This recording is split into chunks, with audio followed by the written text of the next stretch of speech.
A palpable shift is unfolding across the southern Caribbean, one not seen since the final years of the Cold War. In late 2025, the United States quietly but decisively ramped up its military footprint in the region, deploying forces and assets at a scale not witnessed in over 3 decades. Ostensibly framed as part of an intensified counter-narcotics effort targeting terrorist drug cartels, the operation's true contours become clearer when viewed alongside the reactivation of Naval Station Roosevelt Roads in Puerto Rico and the arrival of the USS Gerald R carrier strike group in November. The Ford, the Navy's newest and most advanced nuclear-powered aircraft carrier, is a symbol of overwhelming conventional power. Its deployment to waters just 500 miles from Caracas defies the logic of a purely law enforcement mission. Paired with the sudden revival of Roosevelt Roads, shuttered in 2004 and now thrust back into active service, it marks a full-throated strategic pivot. The U.S. is once again treating the Caribbean not as a rear area, but as a forward theater, with Puerto Rico positioned as a modern, unsinkable aircraft carrier anchoring American power projection in the hemisphere. On November 13, 2025, U.S. Secretary of War Pete Hegseth formally announced Operation Southern Spear, a mission, he said, to root out narco-terrorists and defend the American homeland. Yet the groundwork had been laid months earlier. Since September 1, at least 21 precision strikes, mostly against vessels suspected of drug trafficking, had already taken place in the region, resulting in approximately 83 confirmed fatalities. The Trump administration had, in parallel, intensified its rhetorical and legal campaign against Caracas. President Nicolas Maduro was officially designated a significant foreign narcotics trafficker, with the U.S. offering a $50 million reward for information leading to his arrest.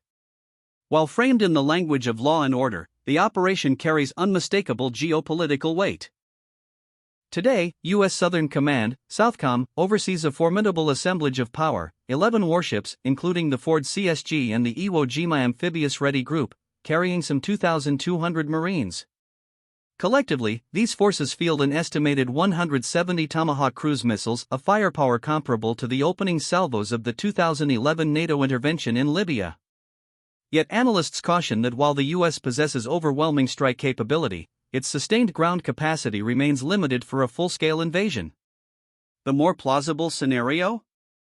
A hybrid approach, precision air and naval strikes, backed by intelligence operations and covert action. According to multiple sources, President Trump has sort of made a decision on next steps, suggesting deliberation, but also readiness to act. In a stark reversal of 2 decades of policy, the U.S. Navy officially reopened Naval Station Roosevelt Roads on November 6, 2025, 21 years after its controversial closure. At the time, Admiral Robert Natter had declared, "Without Vieques, there is no way I need the Navy facilities at Roosevelt Roads, none." Today, that logic has been turned on its head. With Venezuela in turmoil and great power competition intensifying, Roosevelt Roads isn't just useful, it's essential.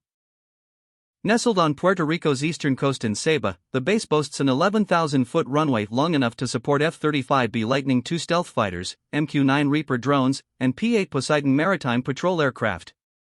It now functions as the linchpin of U.S. air and maritime operations in the eastern Caribbean, offering rapid response, intelligence fusion, and logistical sustainment far closer to Venezuela than any continental U.S. facility.